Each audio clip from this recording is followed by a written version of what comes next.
Alhamdulillahilladzi arsala rasulahu bil huda wa dinil haq liyuzhirahu 'alad dini kullihi wa kafa billahi syahida. Asyhadu an la ilaha illallah wahdahu la syarikalah wa asyhadu anna Muhammadan abduhu wa rasuluh. Allahumma sholli ala Muhammad wa ala alihi wa ashabihi wa man tabi'ahu bi ihsanin ila yaumiddin, amma ba'd. Faqala Allah ta'ala fil Qur'anil Karim, a'udzu billahi minasyaitonir rajim. Qul in kuntum tuhibbunallaha fattabi'uni yuhibbukumullah wa yaghfir lakum dzunubakum. Keluarga besar Masjid Raya Peruri yang dimuliakan Allah, kekasih Rasulullah sallallahu alaihi wasallam. Kita bersyukur pada Ahad ini bisa sama-sama mengkaji dari ayat suci Al-Quran, dari hadis Rasulullah sallallahu alaihi wasallam. Kenapa kita bersyukur? Ya, kita meniti jalan sebagaimana waktu khutbah Arafah. Salah satu di antaranya Rasulullah sallallahu alaihi wasallam bersabda, "Taraktu fikum amrayni ma ing tamassaktum bihima lan tadillu abada, kitaballah wa sunnatan nabi sahihah." Yaitu, aku tinggalkan dua hal yang apabila kamu sekalian itu berpegang teguh pada keduanya, insyaallah tidak akan tersesat selamanya. Nah, ini kebahagiaan kita. Allah yang mencintai kita dan diutuslah Rasulullah SAW panduan ibadah dengan tuntunan Al-Quran dan Sunnah Rasulullah Sallallahu Alaihi Wasallam.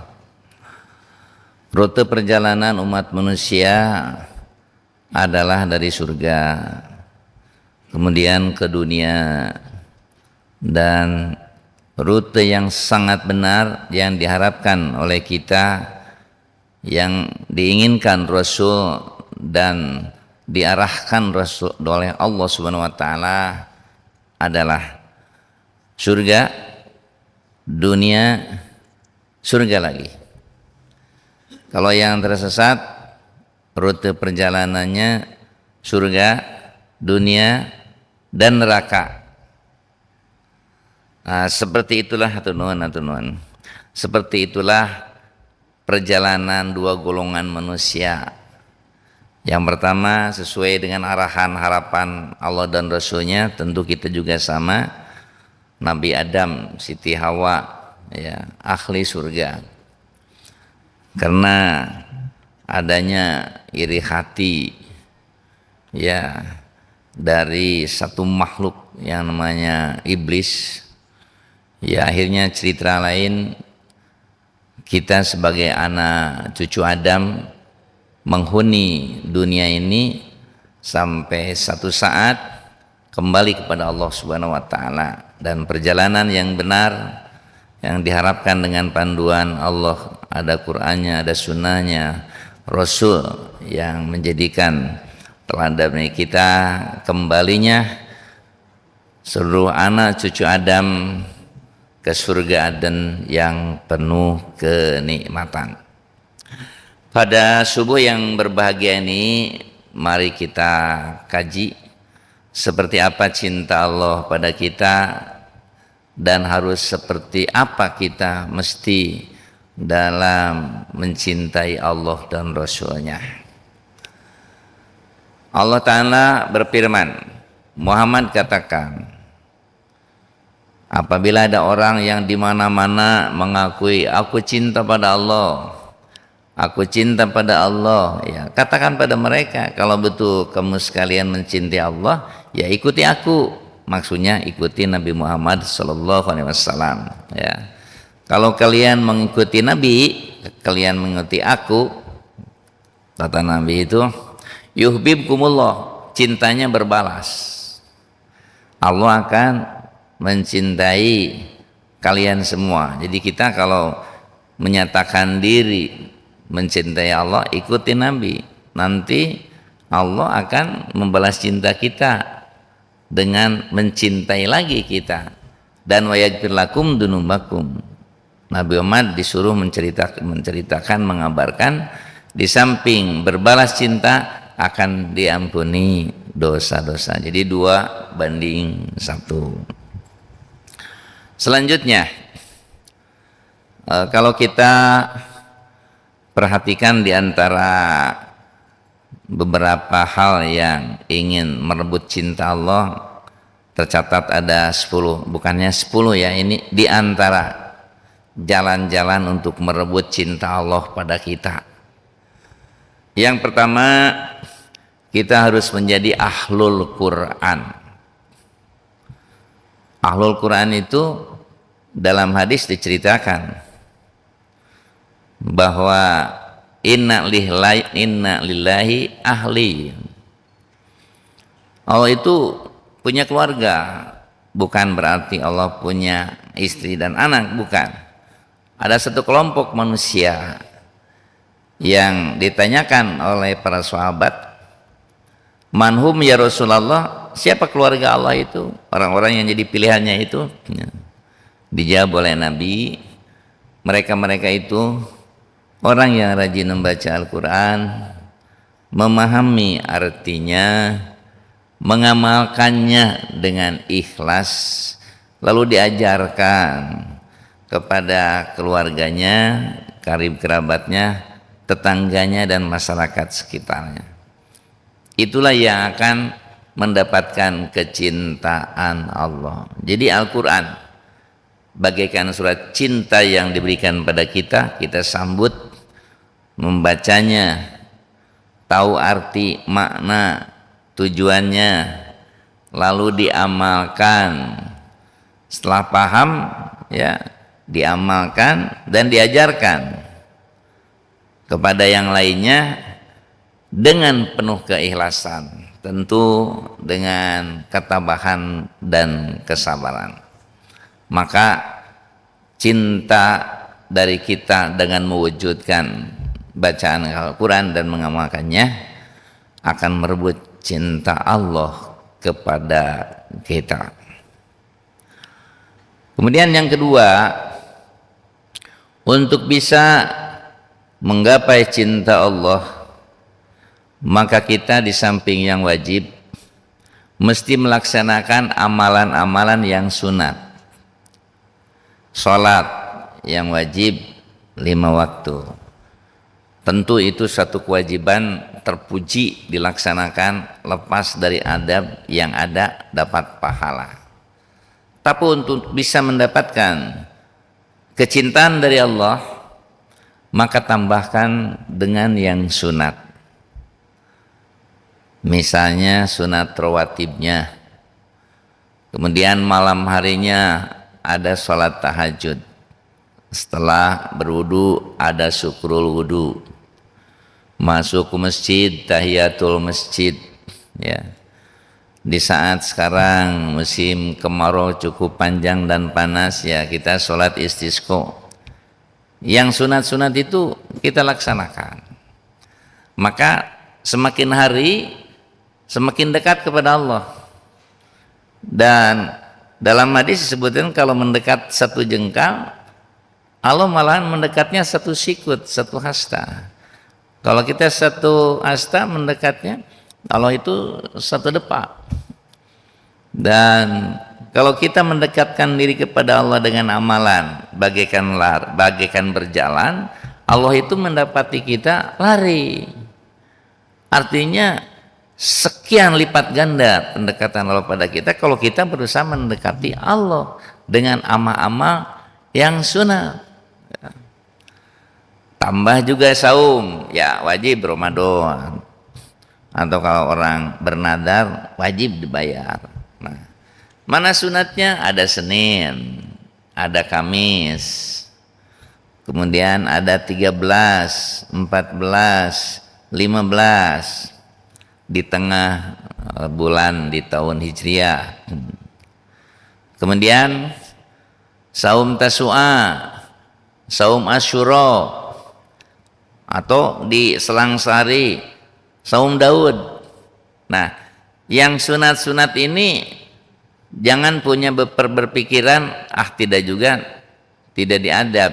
Nah, kita balik pemahaman kita, kalau tidak dapat apa-apa. Nah, jadi kalau yang sunat itu pemahaman kita betul tidak akan ada tuntutan adab, akan tetapi kita tidak dapat apa-apa. Makanya melihat yang sunat, kerjakan supaya kita dapat apa-apa itu, yaitu pahala. Kemudian sunat-sunat dari yang zakat. Nah, ada sodakonya, datang ke tetangga, ada orang yang datang kepada kita, nah kita berikan. Apalagi kalau kita melihat di ayat suci Al-Quran, innallaha ashtaro minal mu'minina anfusahum wa amwalahum bi'anna lahumul jannah. Perjuangan kita dengan mengeluarkan harta kekayaan dan dengan tenaga kita, dengan diri kita, gantinya adalah surga Aden yang penuh kenikmatan. Dengan yang sunat saja sudah mendapatkan kecintaan Allah yang berlipat, dan banyak lagi perbuatan-perbuatan amal-amal yang sunnah, sampai hamba Allah itu mudah-mudahan kita senang, nyaman dengan yang dicintai. Itu yang berat jadi ringan, yang sulit menjadi mudah, yang jauh menjadi dekat. Nah, itu adalah satu perasaan dalam diri kita. Andai kata kita ada unsur cinta, yang jauh menjadi dekat, yang berat menjadi ringan, yang sulit menjadi mudah.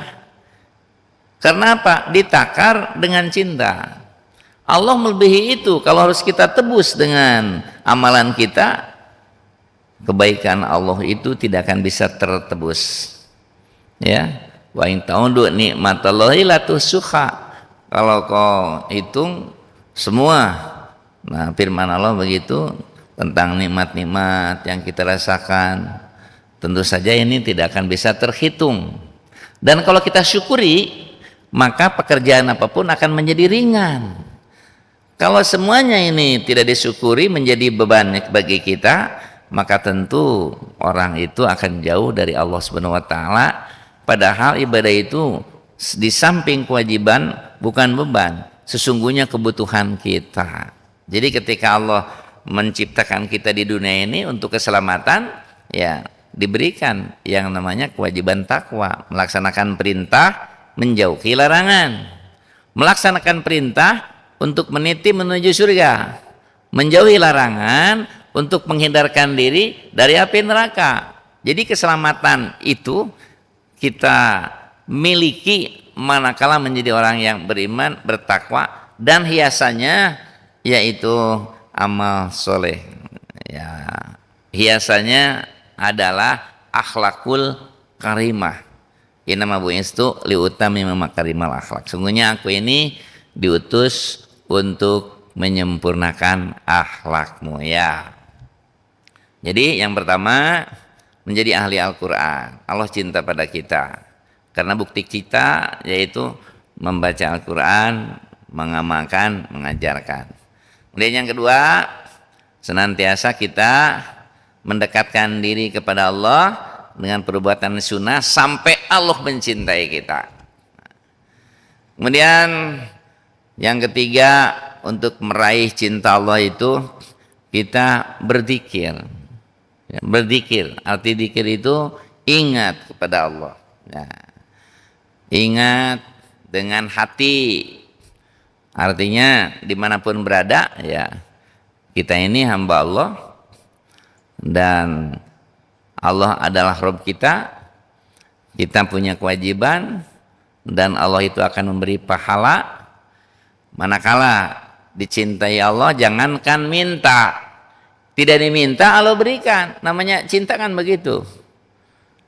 Jadi kecintaan dengan penuh kesabaran mengamalkannya, orang yang sabar itu diberikan pahalanya bighairi hisab.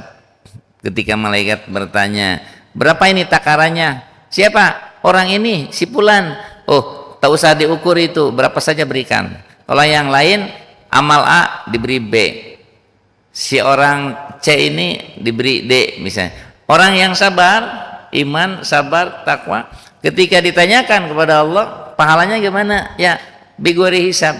Tak usah ditakar dengan begitu. Ya, begitu di komentar di tafsir Ibnu Katsir. Dzikir ada 4 hal. Ada dzikir dengan hati seperti tadi, ingat selalu pada Allah. Ada dzikir dengan lisan. Misalnya subhanallah walhamdulillah wala ilaha illallah wallahu akbar wala haula wala quwata illa billahil aliyyil azim. Dan Nabi menyatakan ini adalah ungkapan dzikir terbaik. Ada juga misalnya subhanallah wa bihamdi, terus subhanallahil azim, subhanallah wa bihamdi, subhanallahil azim. Yang mana saja silakan. Yang penting dzikir-dzikir yang diajarkan oleh Nabi, tapi beliau menyatakan terbaik dzikir lisan adalah subhanallah walhamdulillah wala ilaha illallah wallahu akbar wala haula wala quwata illa billahil aliyyil azim. Yang kedua, yang ketiga, dzikir dengan amal. Dzikir tadi dengan hati, selalu ingat pada Allah. Kedua, dzikir dengan lisan yang barusan. Yang ketiga, dzikir dengan amal. Seperti apa buktinya dzikir dengan amal? Nah, muadzin memanggil kita, perintah Allah, hayya 'alas shalah, gitu kan? Mari kita salat. 2 kali dengan ayat sholat, kemudian hayya 'alal falah, mari kita pada kebahagiaan ya. Orang sholat itu bahagia, dapat banyak kehidupan dibanding dengan dikumpulkan oleh manusia. Kalau ibadah kepada Allah, banyakkan Allah berikan pahalanya kalau kita menyambut itu. Nah, ketika ada hayya 'alas shalah, maka kita sambut. Caranya bukan hanya dengan lidah la haula wala quwata illa billah. Kan di adzan itu kalau ada hayya 'alas shalah yang apalah, la haula wala quwata illa billah, sambutan lisannya. Tapi zikir amalnya datang ke masjid, dan Allah menurunkan nilai qobla subuh bagai lebih dari bumi dan seisinya. Itu sudah kebahagiaan, bisa ditagih. Nah, di dunia ataupun di akhirat. Dan Allah memberikan kapan? Ya, setiap detik, setiap saat, tidak diminta pun akan memberikan pada yang dicintainya, ya. Kemudian ketika ada orang yang memerlukan pembiayaan, bangun masjid, membantu fakir miskin atau apa saja yang tidak, yang wajib, yang sunat, yang penting hati tertarik, diungkapkan dengan lisan, diwujudkan dalam amal perbuatan. Memang itu wujud iman. Kemudian dzikir yang keempat, sikap. Kita harus punya sikap. Seorang mukmin itu dengan berpegang Al-Quran dan As-Sunnah itu, hadis-hadis Rasul, itu pasti dalam diri kita punya sikap. Ya, contohnya misalnya saudara kita yang ada di Palestina, bahkan tadi imam kita membacakan kunut nazilah, ya. Nah, kunut nazilah ini memang ada aturan tuntunannya di Rasulullah SAW. Kita jauh, tapi kita terbingkai dengan innamal mu'minuna ihwatun. Yang namanya beriman itu bersaudara. Namanya saudara satu lain itu kal jasadil wahid, seperti tubuh yang satu. Kalau kaki tersandung meleleh air mata kalau terasa sakit. Nah, yang jauh yang dekat saudara kita. Palestina yang mempertahankan Al-Aqsa, dari orang-orang yang brutal, dari Zionis, kezaliman hampir setiap hari kelihatan sekarang, sampai rumah sakit juga langsung dirudahkan, kemudian dihancurkan juga sekolah, ya, kemudian rumah-rumah. Sekarang peperangan itu bukan antara pasukan dengan pasukan, bukan hanya Hamas dengan pasukan Israel, tapi ternyata ke masyarakat sipil tuh, ya, berapa keluarga yang kehilangan rumah, lebih jauh lagi berapa yang kehilangan anak-anak, orang tua, istri atau suami. Nah, di sini kita harus punya sikap. Dzikir yang tetap, kita punya sikap. Apa sikap kita? Salah satu sikap tadi dengan membaca kunut nazilah, ya. Dan kita apabila merasa bahwa kita sebagai saudara tidak tinggal diam, maka ada juga dengan mengumpulkan harta kekayaan. Bahkan dari ormas-ormas dan dari DKM ada mengirimkan berupa uang, di situ dibelikan ambulan. Nah, di sini dengan uang, di situ berikan ambulan. Bahkan negeri kita juga saat ada satu masjid yang didirikan oleh orang Indonesia. Bayangkan, kita bisa makan, bisa minum, ngaji dengan tenang, dengan tentram. Saudara kita di Palestina itu setiap hari, setiap saat ditantang dengan perjuangan, dihadapkan pada persoalan-persoalan kezaliman. Oleh karena itu kita setidaknya sikap mendoakan agar sabar tabah dalam memperjuangkan al-Islam al-Aqsa, Masjidil Aqsa, ya, dari orang-orang Palestina, sehingga diberi kekuatan, kemampuan dan kemenangan. Dan setelah itu maka kita pun bukan hanya dengan kata-kata, wujudkan kita dengan amal, membantu harta kekayaan kita sebagian kita kirimkan. Dan kemudian tentu saja ini sampaikan kepada saudara-saudara kita yang lain. Saudara kita sedang menghadapi satu ujian yang besar. Oleh karena itu yang namanya sikap, dzikir dalam sikap kita menyikapi, jangan tinggal diam. Nah, itu diantara dzikir dengan sikap. Silakan ada kunut nazilah-nya, ada doa setiap saatnya, atau harta kekayaan yang dikirimkannya. Kemudian setelah merebut cinta dengan jadi ahli Al-Quran, yang keduanya mendekatkan diri dengan perbuatan yang sunat sehingga Allah cinta pada kita, kita nikmat melaksanakannya. Dan yang ketiga, kita berzikir kepada Allah, itu zikir dengan hati, zikir dengan lisan, zikir dengan amal, dan zikir dengan sikap. Saya teringat Rasulullah pernah bersabda, tahukah kalian perbedaan lebah dengan lalat? Lalat itu kalau dikepuk oleh kita terbang, lalu setelah kelihatan aman menurut lalat, datang lagi, bukan untuk menolong saudaranya, bukan, tapi masih banyak di situ makanan-makanan, dia cari. Kata Nabi, itu bagaikan orang munafik, nggak ada keterkaitan dan sikap untuk saling membela. Sekarang kita lihat lebah.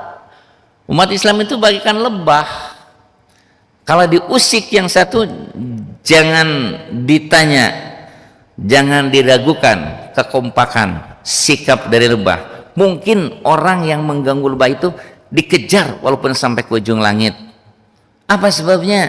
Yaitu kekompakannya. Nah, hebatnya lagi, kalau lebah itu badannya kekar, suaranya menggema, sekitar binatang-binatang ketakutan dengan suaranya, tapi tak apa-apa, asal tidak diganggu. Dan makanannya adalah madu, yaitu yang harum-harum, yang wangi, keluarnya madu.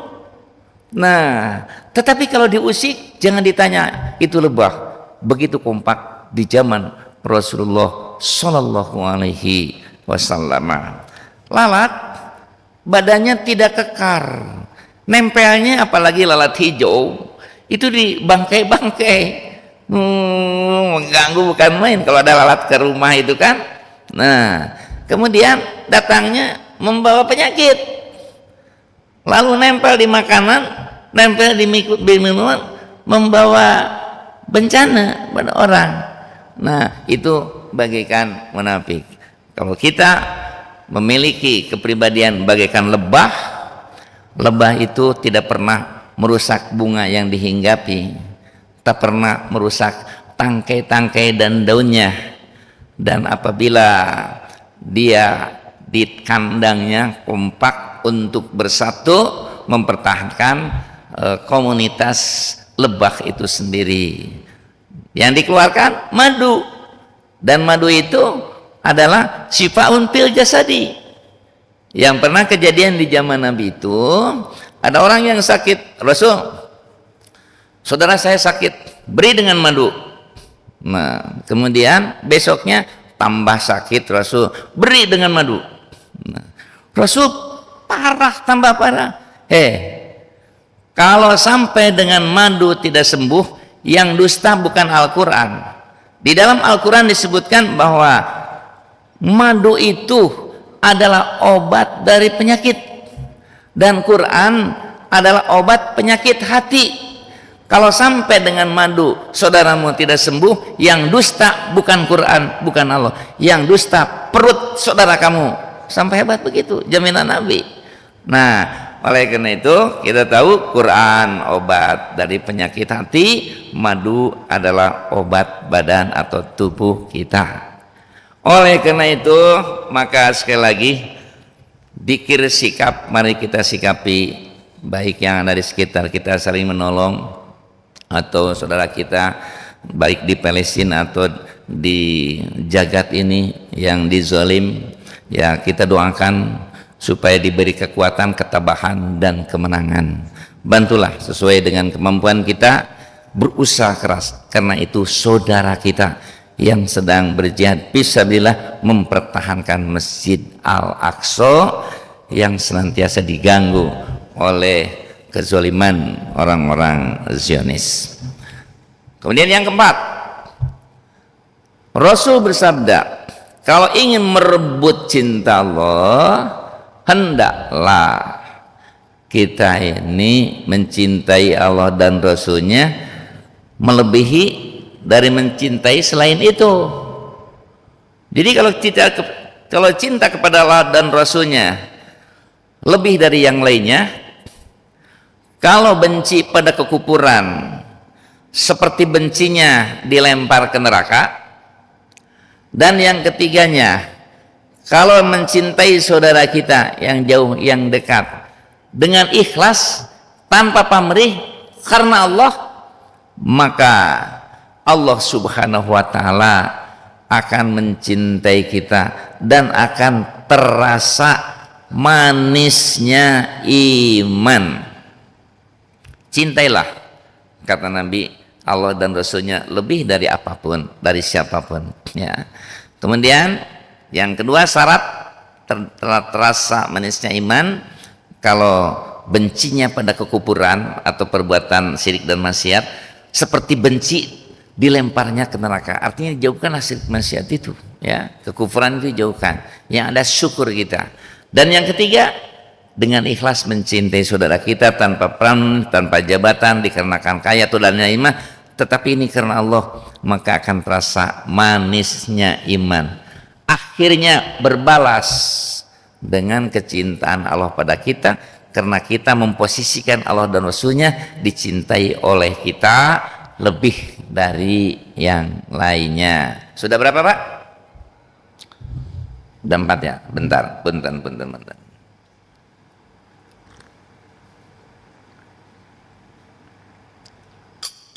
Terima kasih, tehnya manis, panas lagi. 1, jadi ahli Al-Quran. 2, mendekatkan diri kepada Allah. Yang ketiga, berzikir kepada Allah. Yang keempat, mencintai Allah dan Rasulnya lebih dari selainnya. Yang kelima, mengenal sifat-sifat Allah dan harus tahu tentang nikmat-nikmat Allah. Disadari atau tidak, kita di sini karena nikmat Allah. Disadari tidak, kita ini nikmat Allah. Kalau boleh saya tanya Pak, duduk nikmat tidak? Ada orang yang tidak bisa duduk, baru terasa nikmatnya duduk. Kalau kita ada sakit tak bisa duduk. Berdiri enak tidak? Enak. Berjalan enak? Enak. Baru dirasa setelah kita tidak bisa berjalan. Tidur enak? Enak. Ada orang yang tidak bisa tidur. Mengedipkan mata enak, nikmat. Kenapa? Otomatis. Sekitar tahun kepala 8-an ada orang datang kepada saya, mengagetkan sekali Pak, mengagetkan. Karena kalau tidur sendiri bisa menutupkan kelopak mata, akan tapi kalau dia bangun kelopaknya harus dibuka oleh tangan. Bayangkan Pak, kalau semua orang menutup dan membuka kelopak mata seperti menutup dan membuka jendela, payah Pak. Setelah berapa bulan, uang yang begitu banyak hampir habis, Allah memberi kesembuhan. Baru terasa nikmatnya kedip mata. Bukan hanya itu, manapun kenikmatan itu harus kita kenal, tahu, agar kita menjadi orang yang pandai bersyukur. Asyukru al ibadah. Ketika Nabi ditanya, syukurnya seperti apa Rasul? Syukur yang benar kau tingkatkan ibadah. Jadi wujud syukur itu ibadah. Asyukru al ibadah. Di samping mengenal nikmat, kita mengenal sifat-sifat Allah. Ada berapa Pak sifat-sifat Allah? Yang disebut Asmaul Husna, ya. Jadi ada yang apa, harus apa. Jadi 99 dengan Allah jadi 100. Nah, kenapa kita kenal nama-nama Allah itu? Supaya cara berpikir kita tidak terbingkai dengan keterbatasan. Ya, kita dengar di pewayangan ini, pewayangannya. Ada yang bingung. Ketika bingung, selalu diungkapkannya itu bagaikan makan buah si malakama. Dimakan bapak mati, tidak dimakan ibu mati. Jadi tidak ada solusi, tidak ada jalan keluar. Yang ada kebingungan. Dihadapkan pada dilema yang tidak berpangkal, yang tidak berujung. Islam tidak begitu diajarkan oleh Nabi. Tenang, kenali Allah, bahwa Allah itu innallaha ala kulli syai'in qadir. Allah itu berkuasa. Kalau kita tidak berkuasa, minta kepada yang berkuasa, minta kepada Allah, maka sesulit apapun Allah akan memberikan jalan. Maka disuruhlah kita untuk sholat istikharah. Sholat istikharah. Apakah pekerjaan saya di sini, si anak muda mulai setelah lulus dari bangku pendidikannya itu, dia ingin kerja, tapi banyak nian lapangan kerja yang harus dia pilih mana yang cocok. Seorang pemuda kerja sudah, rumah sudah punya, berpikir siapa yang akan menjadi pendamping sehingga nanti rumahnya itu bagaikan surga, istrinya adalah bidadarinya. Ya, kalau pilihan manusia terbatas, kita minta kepada Allah jangan sampai kita salah memilih fatal. Jangan sampai terus cerai lagi, nikah, cerai, nikah. Tapi kalau pilihan Allah pilihan terbaik, maka kita diperintah oleh Rasulullah SAW untuk istikharah. Sahabat berkata, Nabi ngajari kami para sahabat istikharah seperti Nabi mengajarkan Al-Quran. Artinya pentingnya, karena perjalanan hidup kita itu jangan salah jalan, jangan tersesat. Maka dengan istikharah Allah berikan jalan. Salah satu di antara isi dari istikharah itu adalah Allahumma in kunta ta'lamu anna hadal amra khairul li bidini wa ma'ashi wa akibati amri faqdurli wa yasri barik li fi wa in kunta ta'lamu anna hadal amra saruli bidini wa ma'ashi wa akibati amri pasrifu anni wasrifni anhu waqdurli al khairu haitsu kana summa dini bi. Isinya ini istikharah itu ya. Allahumma ini di awalnya Allahumma ini astakhiruka bi ilmika wa astaqdiruka bi qudratika wa as'aluka min fadlika adim. Nah, dan seterusnya sampai tadi permintaan, kalau ini baik untuk saya, untuk agama, kehidupan dan akibatnya, maka tolonglah jadikan. Tapi kalau jelek untuk agama, kehidupan dan akibatnya, 3 yang jadi pertimbangan untuk diminta kepada Allah pilihan. Jalan hidup kita seperti apa? Bagaimana? Apakah untuk baik untuk agama kita ya? Kemudian kehidupan dan akibatnya, maka kita minta. Kalau tidak baik, dijauhkan. Nah, jadi dalam kondisi seperti ini kita harus tahu mengenal nama-nama Allah. Kalau kita punya kekayaan, Allah sangat kaya. Kita ingin melimpah agar bisa zakat, bisa infak, bisa sedekah, bisa menolong orang. Allah Maha Kaya. Allah itu Ghaniyun Hamidun, kaya, terpuji, tidak tergantung pada orang. Maka minta kepadanya, diberi peluang, ud'uni astajib lakum, minta padaku, aku akan kabulkan doa-doa kamu. Satu sisi kita mengenal nama-nama Allah, sifat-sifatnya, legalah hati, walaupun manusia yang dibingkai dengan keterbatasan, ada penolong kita. Wa inna haqqan alaina nasrul mu'minin. Allah itu wajib akan menolong orang yang beriman, akan menolong di situ, pasti menolong. Terbuka hati. Kalau kita ingin ilmu, minta kepada Allah ilmu. Pendeknya Allahus Somad, Allah tempat bergantung. Nah, jadi yang kelima, kenali nama Allah supaya membuka ya, supaya membuka kerangkeng keterbatasan manusia, sehingga berpikir Allah sangat hebat, mintalah ke situ apa yang kita butuhkan. Kemudian kenali segala satu nikmatnya agar kita pandai bersyukur. Yang keenam,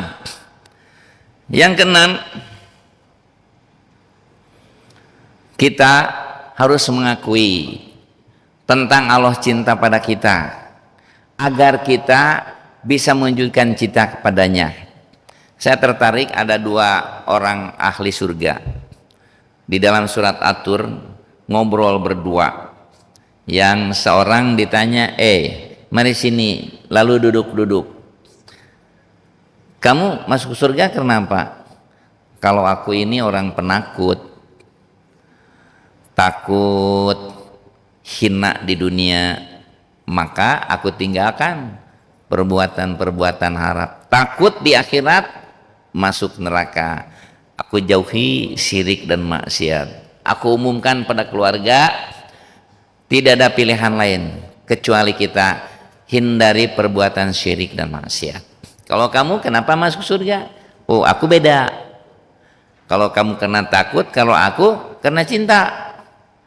Innahu wal barrur rahim. Allah itu barun. Barun itu baik, Rahimun penyayang. Nah, karena Allah baik dan penyayang, ya saya harus mensyukuri nikmat ini dengan ibadah. Ketika saya tidak punya pekerjaan, Allah beri pada kita pekerjaan sehingga saya kaya raya, bisa menjadi orang yang berzakat, infak dan sedekah. Ketika saya sakit, Allah menyehatkan aku, kembali sehat, bisa ibadah dengan normal.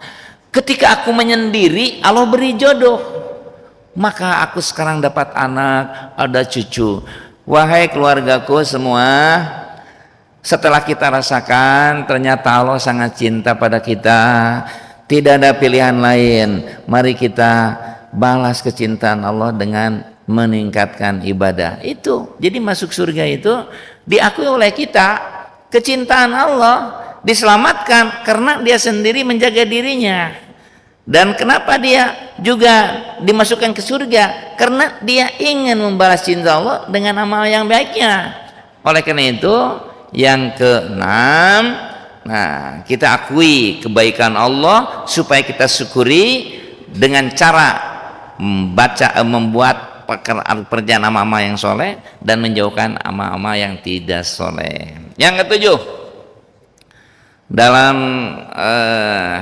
satu ungkapan disebutkan bahwa untuk meraih cinta Allah itu orang ini kagum, Pak, kagum kepada Allah. Ciptaannya sangat hebat, ciptaannya tak pernah ada duanya, laisa kamitslihi syai'un, tidak ada yang menyamainya, tidak ada, laisa kamitslihi syai'un, satupun orang, satu benda ataupun tidak ada yang bisa menandingi. Pokoknya hebat, sampai-sampai diungkapkan kehebatannya itu orang yang berpikir kagum kepada Allah sampai iksarul qulub, seakan-akan hati itu pecah, tak mampu untuk bisa mengagumi Allah yang sedemikiannya itu, sampai hatinya hampir-hampirlah pecah. Pecahlah hati dengan kekaguman. Bayangkan, Pak, Nabi itu kagum dengan ciptaan bumi langit, keluar setiap sebelum sholat subuh, Rabbana ma khalaqta hadza batila. Semuanya ini tidak sia-sia. Bapak ketemu dengan saya di sini tidak sia-sia. Ada di Lauhil Mahfud. Imam yang barusan juga di depan tidak sia-sia. Dibacakan oleh beliau untuk qunut nazilahnya. Itu sudah ada di Lauhil Mahfud. Sampai daun-daunan yang sudah kering jatuh saja ke bumi itu ada di Lauhil Mahfud. Nah, kemudian karena orang ini senantiasa kagum kepada Allah, bahwa diyakini bukan ada istilah kebetulan di dunia, semua memang sudah diprogram. Nah, maka Allah tambah cinta kepada kita. Buktinya saja, Pak, ambil daun pisang, dioles-oles ke baju, tidak di baju, tidak luntur, diterik matahari dalam kedinginan yang sangat dingin, tidak pernah usang, kecuali kalau sudah rontok itu kalau memang sudah saatnya. Daun manapun sama begitu. Baju kita terkadang cepat luntur. Ciptaan Allah hebat sekali. Yang kedelapan, untuk meraih cinta Allah, lihat sebuah hadis menyatakan pertanyaan kepada malaikat, "Hai malaikat, siapa malam ini sepertiga malam yang datang kepadaku?"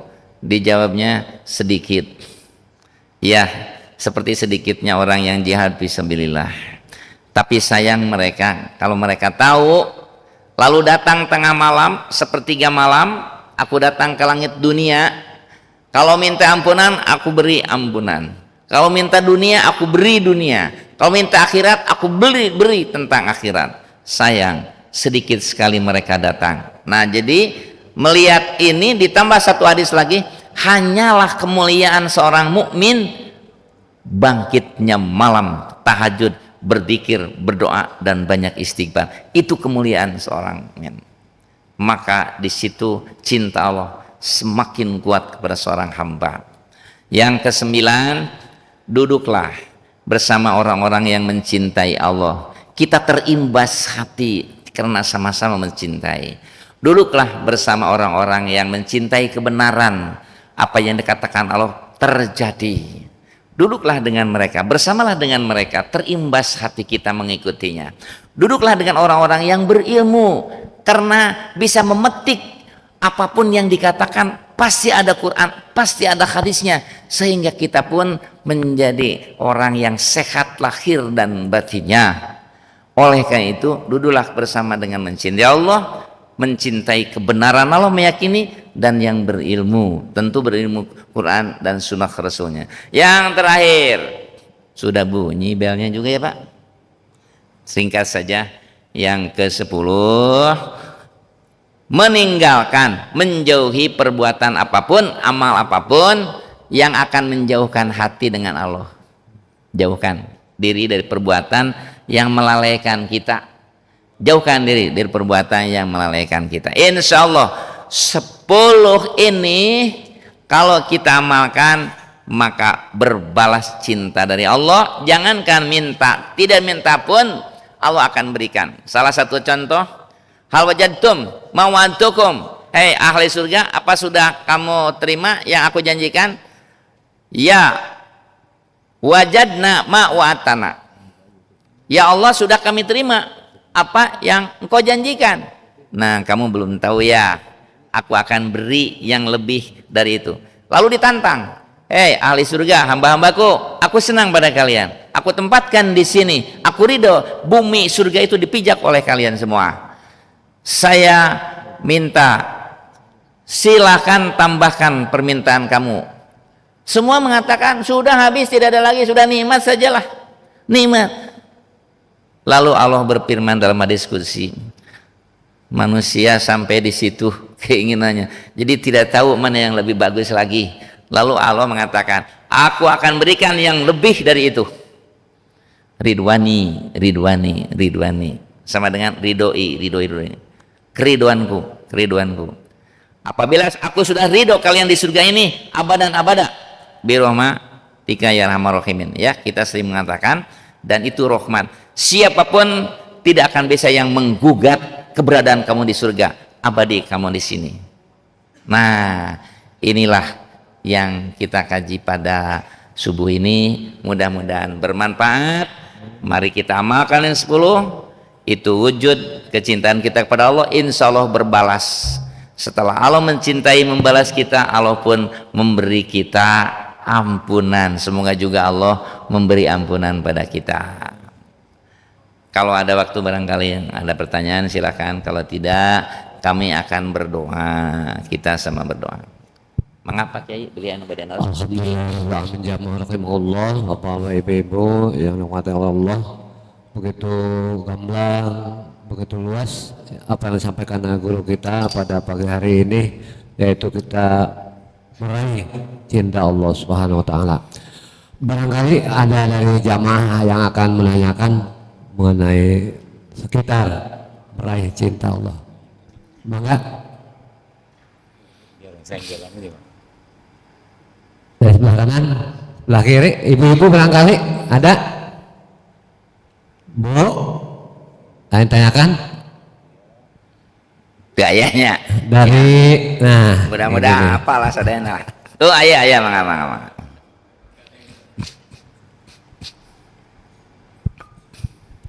Bismillahirrahmanirrahim. Assalamualaikum warahmatullahi wabarakatuh. Waalaikumsalam. Ustaz, saya mau menanyakan masalah yang pertama, yaitu menjadi ahli Quran atau pencipta Al-Quran.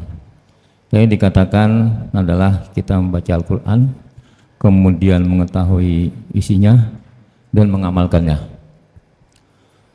Kalau misalnya saya ini sebagai orang awam katakanlah, membaca Al-Quran setiap hari tapi ya mungkin cuma 1 ayat atau 2 ayat atau 1 lembar, tidak sampai one day one juz.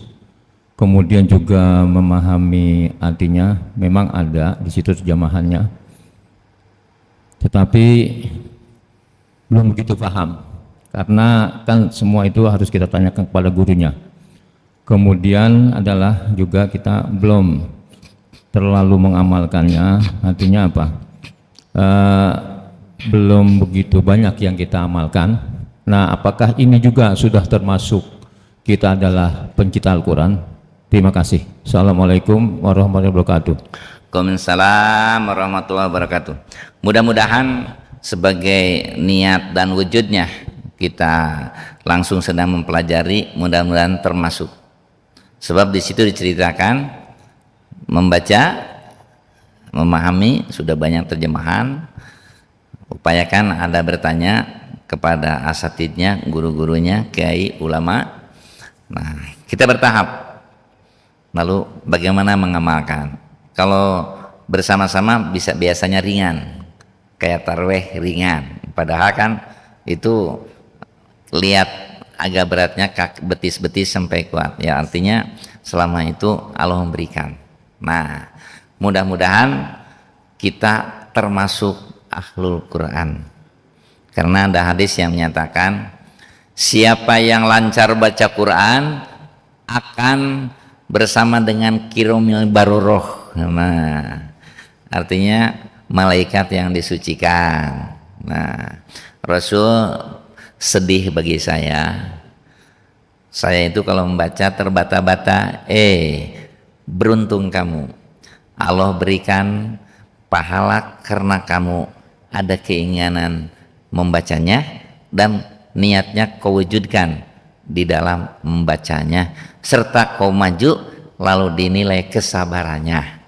Jadi yang dinilai Allah itu sesungguhnya bukan hasilnya oke, tapi sejauh mana usaha kita. Hasilnya ya tentu saja Allah yang menakarnya, tetapi Allah menginginkan sejauh mana kita mengusahakan. Contohnya ingin berhaji, diusahakan, sudah nabung. Setelah itu naik lagi enak, terus sampai akhirnya walaupun belum sampai itu pahala sudah Allah berikan.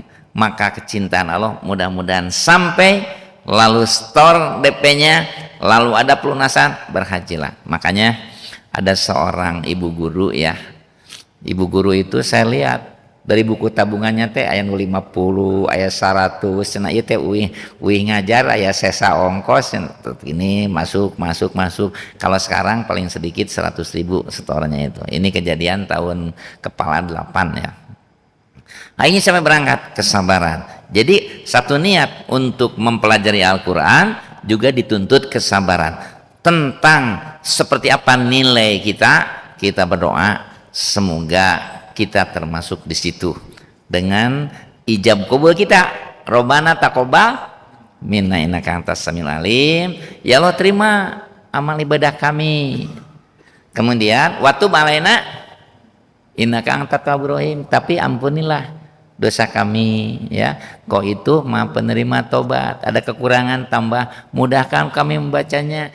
Jadikan kami juga jadikan Quran dan hadis sebagai penghuni dalam hati kami yang cahayanya menerangi jalan hidup dan sebagainya. Itu Pak Haji, mudah-mudahan upaya kita ini semua atau bisa termasuk ahlul Quran. Amin ya Allah. Mungkin ada lagi? Pak, Bu, mungkin dari Ibu ada?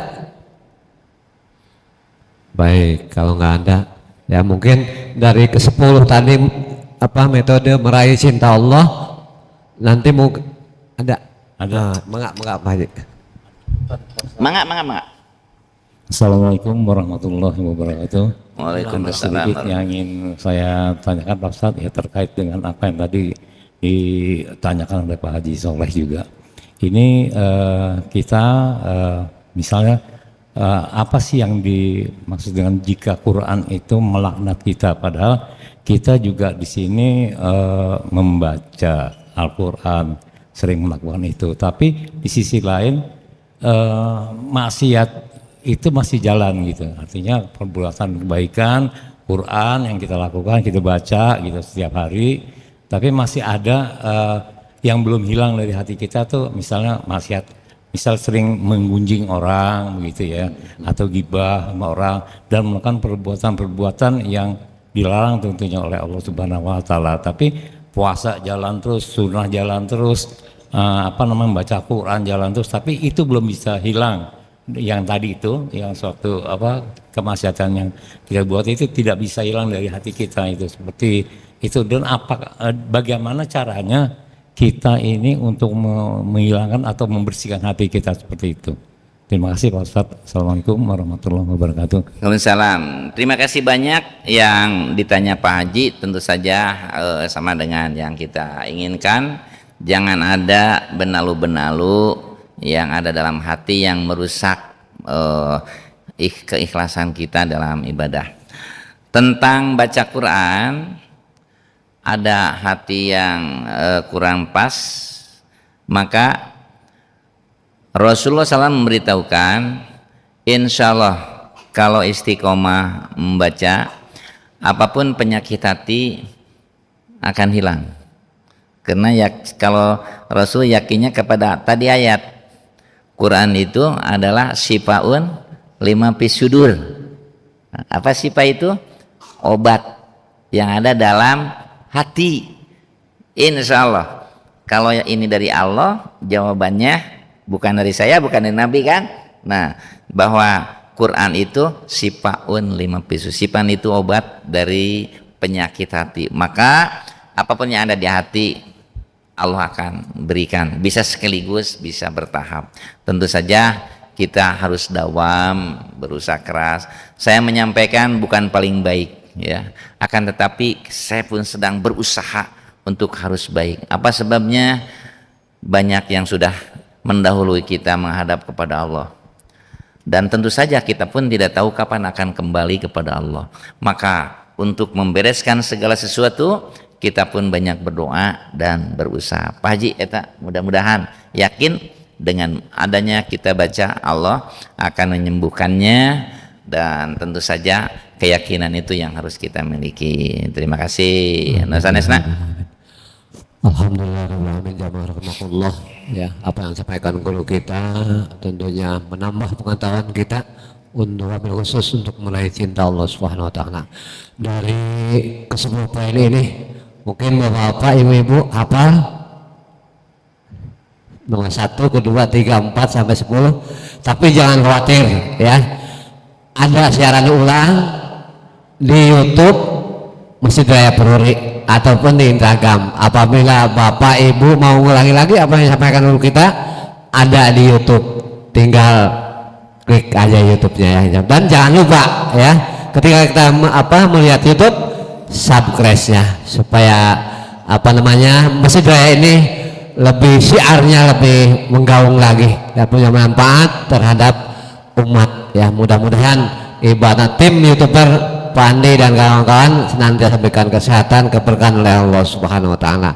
Jamaah rahimakumullah, di akhir ta'lim kita mari sama-sama kita membaca doa majelis, dan sekalian mungkin Pak Ustaz doanya mangga. Allahumma ya Allah, kami bersimpuh di hadapan-Mu di Masjid Raya Peruri.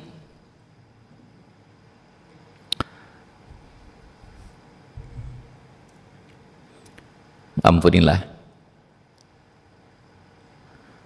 segala dosa, kesalahan, kekeliruan dan keteleran kami. Bersihkan hati kami ya Allah, sucikan jiwa kami, teguhkan iman kami, berikan pada iman kami itu busana takwa, dan dengan akhlak yang mulia, hiasi dengan hafalan Al-Quran ya Allah. Beri pada kami keluarga sakinah, mawaddah warahmah. Tambahi ilmunya untuk keselamatan dunia akhirat. Rizkinya ya Allah beri banyak, yang luas, yang baik, halal untuk bekal ibadah kami. Sehatkan lahir dan batin kami ya Allah, sehingga kami bisa menyempurnakan ibadah yang menjadi tugas dan kewajiban kami ya Allah. Kepada saudara-saudara kami, untuk saudara kami yang sudah mendahului menghadap ya Allah, tempatkan di sisi-Mu di tempat yang dimuliakan. Pertemukan kembali mereka dengan keluarga di surga Aden yang penuh kenikmatan. Bangunlah rumah lebih bagus dari rumah-rumah yang ada di dunia, dan jadikan kami semua bertetangga kembali dengan mereka-mereka. Ya Allah ya Tuhan kami, mudahkan kami mempelajari Al-Quranul Karim, Al-Hadisus Syarif, jadikan sebagai bekal yang bisa dengan rahmat-Mu mengantar kami untuk kemuliaan dunia, kebahagiaan akhirat, dan menjadi ahli surga yang penuh kenikmatan sebagaimana diminta oleh Nabi Ibrahim alaihissalam di Asy-Syu'ara 83 dan 85. Rabbi habli hukman walhikni bis sholihin waj'alni lisana sidqin fil akhirin waj'alni min warasati jannatin naim. Amin amin ya mujibas sailin. Wassalamualaikum warahmatullahi wabarakatuh. Waalaikumsalam warahmatullahi wabarakatuh. Mari sama-sama kita akhiri taklim kita dengan sama-sama kita membaca doa majelis. Subhanakallahumma bihamdika asyhadu an la ilaha illa anta astaghfiruka wa atubu ilaik. Assalamualaikum warahmatullahi wabarakatuh. Waalaikumsalam warahmatullahi wabarakatuh.